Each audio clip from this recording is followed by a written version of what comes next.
Anda bergabung di segmen Kompas Bisnis Sapa Indonesia Pagi, Saudara. Rapat Dewan Gubernur Bank Indonesia pada 18 sampai 19 Oktober lalu memutuskan menaikkan suku bunga acuan jadi 6%. Selain karena alasan memperkuat stabilisasi nilai tukar rupiah dari dampak ketidakpastian global, apalagi alasan BI menaikkan suku bunga sebesar 25 basis poin. Pagi ini Kompas Bisnis sudah bersama Kepala Departemen Kebijakan Ekonomi dan Moneter Bank Indonesia, Firman Mohtar. Pak Firman, selamat pagi. Mbak Paskalis. Oke, ini ketika RDG pada 18-19 Oktober lalu, Gubernur BI sebenarnya sudah menjelaskan kalau BI memutuskan untuk menaikkan suku bunga, salah satunya alasannya adalah untuk memperkuat terutama stabilitas nilai tukar rupiah karena sekarang gonjang-ganjing secara globalnya lumayan kencang ya Pak. Nah, sebenarnya bagaimana asesmen Bank Indonesia secara umum soal kondisi ekonomi global saat ini? Terima kasih Mbak Paskalis. Benar apa yang disampaikan oleh Pak Gubernur di rapat Dewan Gubernur terakhir kemarin. Bank Indonesia sangat mencermati perkembangan ekonomi global yang secara umum ketidakpastiannya meningkat dengan risiko ke bawah yang semakin besar. Ada 5 hal yang menjadi perhatian kami setidaknya dalam diskusi kemarin. Yang pertama adalah tentang pertumbuhan ekonomi dunia yang akan melambat. Kondisi ini bukan hanya dari levelnya saja, ini juga diikuti dengan divergensi yang semakin melebar antara pertumbuhan ekonomi Amerika dengan pertumbuhan ekonomi Tiongkok. Kondisi ini yang sebelumnya tidak kita perkirakan, ternyata dalam perkembangannya memang menjadi berubah dan ini semakin kuat divergensinya. Itu yang pertama. Yang kedua adalah bagaimana intensitas geopolitik isu di berbagai daerah, berbagai wilayah seperti di Ukraine yang belum selesai, kemudian Israel, Hamas, dan seterusnya, ini mengakibatkan kenaikan harga energi, khususnya minyak yang begitu tinggi peningkatannya, dan bahkan harga pangan juga meningkat, dipengaruhi oleh bagaimana kebijakan-kebijakan beberapa negara lebih inward looking untuk tidak melakukan ekspor komoditi pangannya termasuk beras. Itu yang kedua. Dan tentunya yang kedua ini akan meningkatkan bagaimana dampaknya terhadap inflasi yang ternyata menurut perakiraan kami memang tidak akan secepat perkiraan kondisi sebelumnya.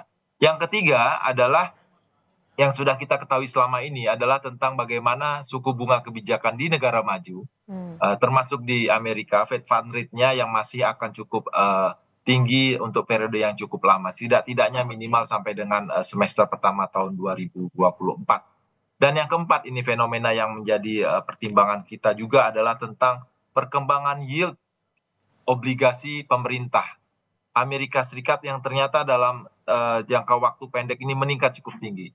Term premianya meningkat begitu besar karena apa? Karena ada kebutuhan-kebutuhan dana pembiayaan untuk fiskal defisitnya.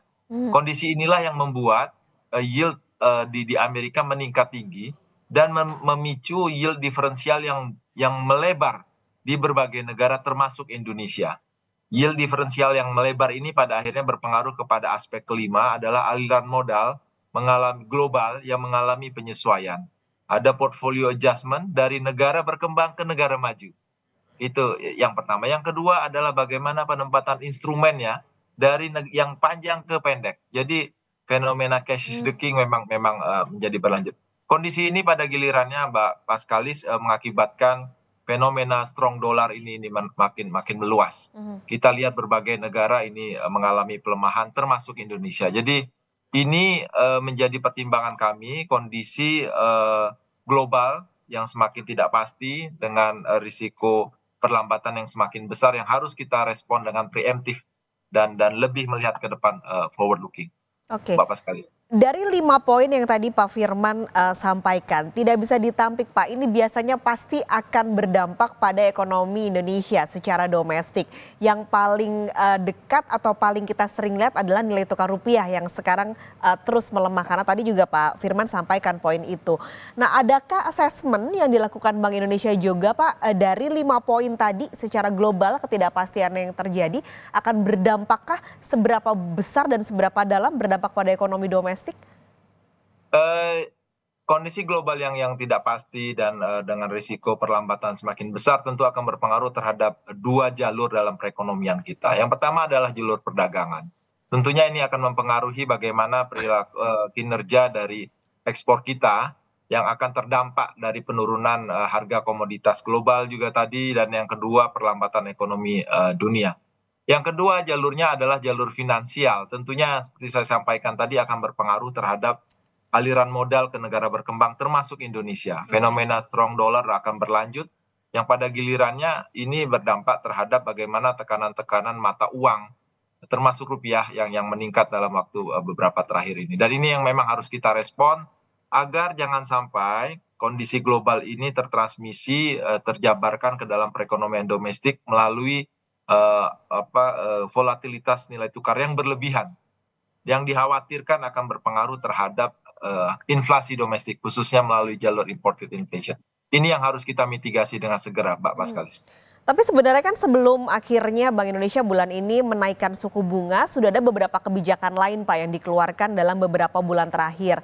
Ada sekuritas rupiah misalnya, lalu ada DHE. Nah, dari kebijakan-kebijakan yang sudah dikeluarkan Bank Indonesia, ada nggak sih Pak pengaruhnya atau bagaimana sebenarnya pengaruhnya untuk pergerakan nilai tukar rupiah? Ya, tentunya sebagaimana kami sampaikan, di samping bagaimana kami merespon melalui kenaikan suku bunga kebijakan, BI 7 days reverse repo rate, penguatan-penguatan kebijakan lainnya sudah terus kami lakukan. Pertama tentunya melalui bagaimana respon kami melalui intervensi. Intervensi di 3 jalur, intervensi di pasar spot, pasar falas, yang kedua intervensi di DNDF, dan yang ketiga intervensi di pasar SBN. Tentunya ini adalah bagaimana kita memitigasi terhadap pola pergerakan kurs dan juga memperkuat stabilitas sistem keuangan khususnya pasar obligasi. Itu yang pertama. Yang kedua, seperti yang disampaikan Mbak Paskalis tadi, upaya kita adalah bagaimana kita menerbitkan sekuritas rupiah Bank Indonesia. Ini bagian dari proses pendalaman pasar keuangan kami, pasar uang kami, sehingga pada giliran ini akan semakin meningkatkan kegiatan di pasar uang domestik. Dan yang tujuan terakhirnya adalah bagaimana pada gilirannya ini akan tertransmisi upaya kita untuk menarik aliran modal ke dalam negeri. Itu respon yang kami lakukan, dan tambahan kemarin seperti disampaikan di rapat Dewan Gubernur akan kami juga terbitkan instrumen lain terkait dengan SPBI, sekuritas falas Bank Indonesia. Ini adalah bagian kembali pendalaman pasar uang domestik di samping juga untuk menarik aliran modal plus ditambah sukuk falas Bank Indonesia. Secara keseluruhan Mbak Paskalis, ini adalah bagian kita untuk memperkuat daya tahan eksternal kita di tengah kondisi perekonomian domestik global yang memang tidak menentu. Perkembangan ini berpengaruh positif terhadap bagaimana pergerakan kita terhadap nilai tukar kita, Mbak Paskalis. Respon kita yang preemptif tadi tidaknya membuat mata uang kita lebih stabil, lebih rendah volatility-nya dibandingkan mata-mata uang negara lain. Ini terlihat, dan bagian kita upayanya tentu agar semakin terus memperkuat ketahanan dari sisi inflasinya kita, Mbak. Oke, setidaknya bisa menjaga stabilitas, tidak terlalu volatil nilai tukar rupiahnya di tengah gejolak yang terjadi. Tapi biasanya nih Pak, ketika Bank Indonesia menaikkan suku bunga, nah ini yang dilakukan juga pada bulan ini jadi 6%, biasanya nih yang kena colek juga adalah pemulihan ekonomi yang sekarang sebenarnya lagi kita lakukan, sedang kita upayakan begitu. Nah, apa saja sebenarnya yang dilakukan BI supaya suku bunga yang naik ini tidak menghambat pemulihan ekonomi? Pak Firman jangan dijawab dulu, kita jeda sejenak, nanti kita ngobrol lagi usai jeda, dan saudara jangan kemana-mana, Kompas Bisnis segera kembali.